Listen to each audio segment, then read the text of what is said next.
కులము, మతము, ప్రాంతం అనేది కాకుండా మనుషులం అనే భావంతో ఉన్నాం.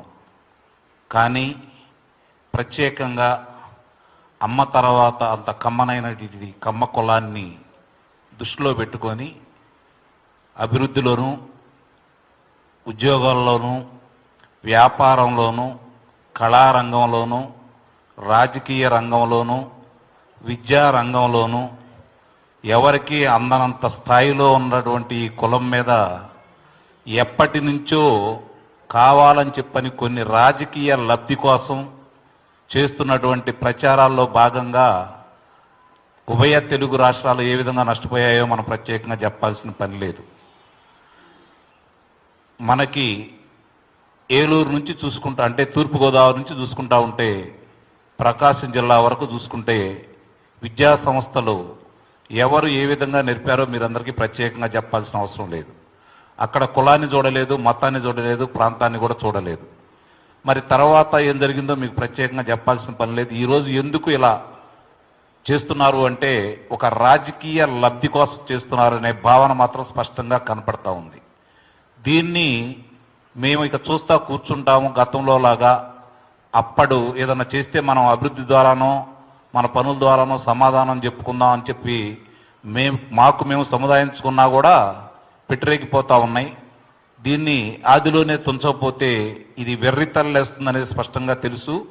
దాని ప్రభావం ఏ విధంగా ఉందో గతంలో అనుభవించాం కాబట్టి మళ్ళీ అలాంటి పునరావృతం కాకుండా చూసుకోవాల్సిన బాధ్యత మా సంఘాల మీద ఉంది. అందుకనే ఈరోజు అందరూ ముందు రావడం కూడా జరిగింది.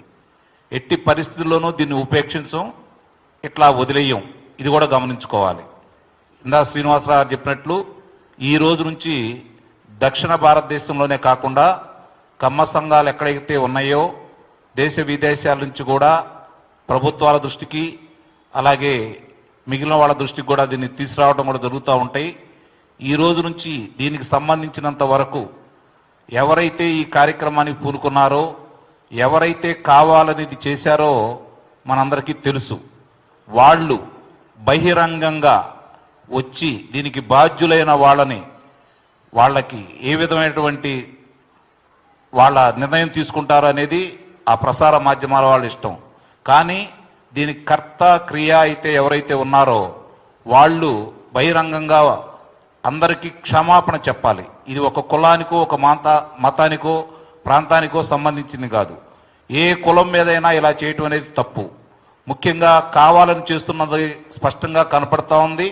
ఇంటి పేరుతోటి మరి ఆ కులానికి సంబంధించిన ఒక పార్టీకి అంటగట్టి ఆ విధంగా మాట్లాడటం, అలాగే చిత్ర కథానాయకుల గురించి మాట్లాడటం, ఇవన్నీ క్షమించరాని నేరాలు. ఉగ్రవాదానికంటే కూడా ఇది చాలా ప్రమాదకరం. గమనించుకోండి.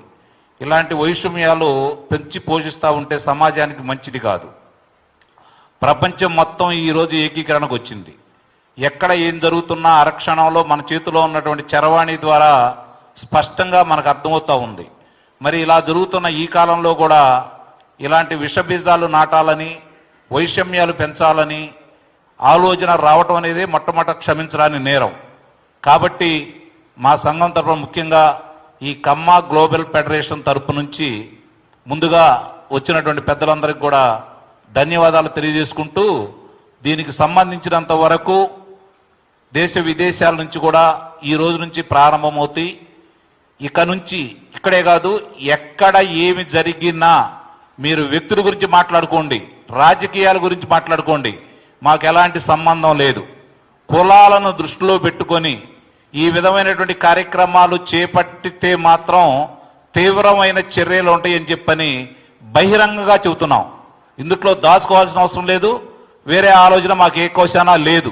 మాకు తెలిసింది 10 మందికి మా ద్వారా ఏదైనా ఉపయోగం జరిగిద్దా లేదా అనేది, 10 మందికి ఉపయోగపడతామనా లేదే, ఈ విధంగానే ముందుకెళ్తున్నాం. దయచేసి మా సహనాన్ని పరీక్షించొద్దు, మా సహనాన్ని అసమర్థతగా తీసుకోవద్దని చెప్పని అందరికీ విన్నవించుకుంటూ, ముఖ్యంగా దీన్ని ఎవరైతే ఈరోజు కంటి తుడుపుగా ఏదో చెయ్యాలని భావించారో వాళ్ళకి భవిష్యత్తు అర్థమైపోయింది.